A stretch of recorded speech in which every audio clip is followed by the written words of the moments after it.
Hey again, fifth grade. Here comes another read aloud. I know I've been making them so funny for you. So this one's got some really great surprises for you. Just hang tight. I promise you are going to laugh so hard when you see how funny this lesson is. Today we're getting close to the end of the Blossoming Universe of Violet Diamond. And today when we get to the end of the books, we really start thinking about themes. So we start thinking about the lessons that a character learned and making them universal. So seeing how a character dealt with a problem, asking yourself, what did they learn from that experience, and then making it universal. So for example, earlier in the book, like I talked about in the last read aloud, there's that scene where Violet tries to dye her hair to get it to look like her sister's, to get it to look blonde.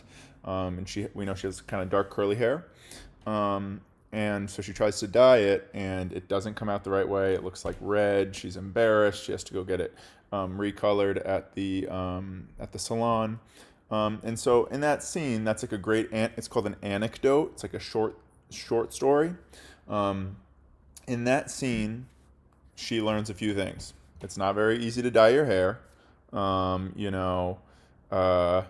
It's definitely not easy to dye your hair without adult supervision. And she also learns that her hair, when it's dyed, it doesn't look like her sister's, right? Or it doesn't look like her mom's. And that's just not going to work. Her hair is not her sister's, right?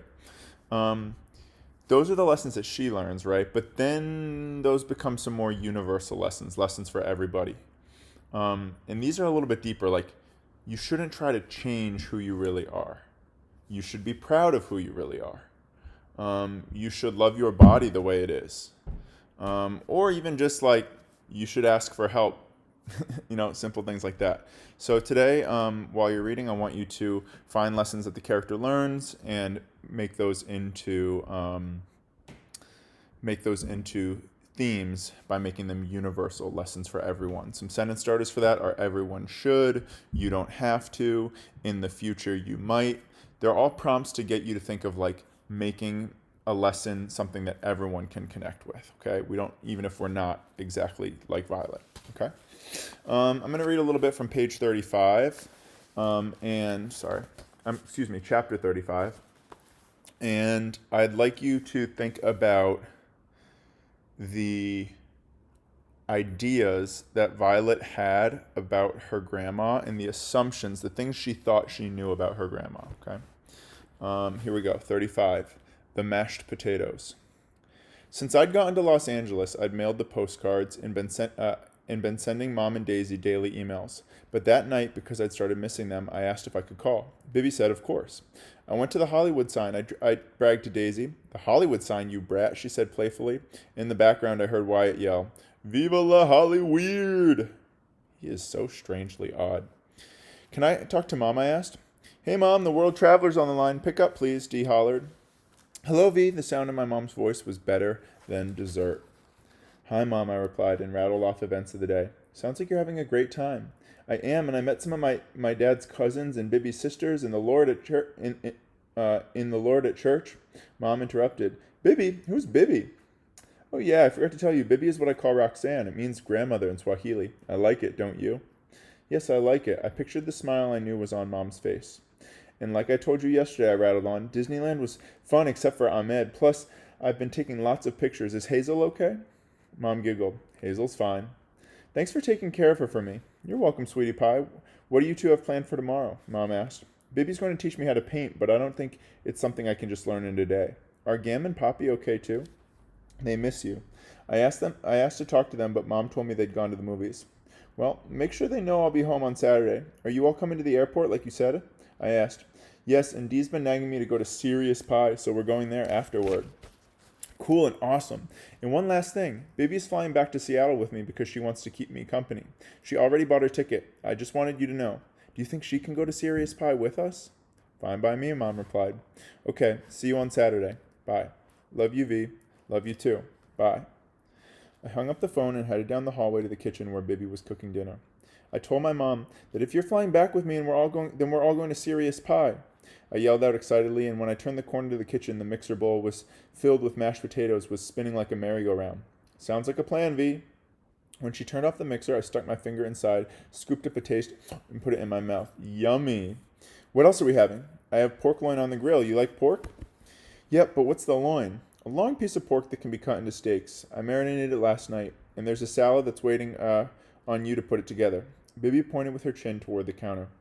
I'm sure you know how to slice tomatoes and avocados. The lettuce is already washed. I washed my hands and rolled up my sleeves. Do you have any red onion? Because red onion tastes good with avocado and tomato. I'm sure I do. Check the vegetable bin. I rummaged through the bin and finally found one. Voila! I proclaimed like a magician. Bibi went outside to get the loin, and when she came back in, I was busy on the salad. You're quite a little cook, aren't you? She commented as she sliced the pork. I'm learning. A few weeks ago, Athena's Gamma taught us how to make meat and macaroni pie. I could teach you, but it takes like all day. Who's Athena? My best friend. She's Greek. Her grandma is staying with them because her mom just had a new baby. Miss Matsukis, that's Athena's grandma, says we're all one human race, just in different colors. Bibi stopped slicing and shook her head. What's the matter? It's not so simple, Violet. White folks made the race laws in the first place, and our history is complicated. Oh, well, she lives in Greece, so she can't change any American laws. Your friend's grandmother is right. In a perfect world, we are all flesh and blood, the same species, one race, one human race. But this isn't a perfect world, and most people insist on holding on to the many race concept. I want you to be realistic, Violet. At this moment in time on planet Earth, in the eyes of most, even though you have a white mother, you are considered to be black. Do you understand me? Yep, I really do. But if that's what you think, that we're all one race, why didn't you want my mom and dad to get married? I don't feel that way anymore. In the past years, I've learned a lot. Now I realize who I am. Who am I to tell God who to join as one? Who am I to tell another person whom to love? My evolution was beginning right before you were born. There might be an example of where we see Bibi learning a lesson or talking about a lesson that she's learned. I don't feel that way anymore. In past years, I've learned a lot. Now I realize who am I to tell God who to join as one? Who am I to tell another person whom to love? My evolution was beginning right before you were born. I know. Mom mailed me the letter you wrote, but never got mailed. Bibi glanced in my direction. Did she tell you everything? There's more? Bibi stopped cooking and sat down. You're probably too young to understand. I shrugged.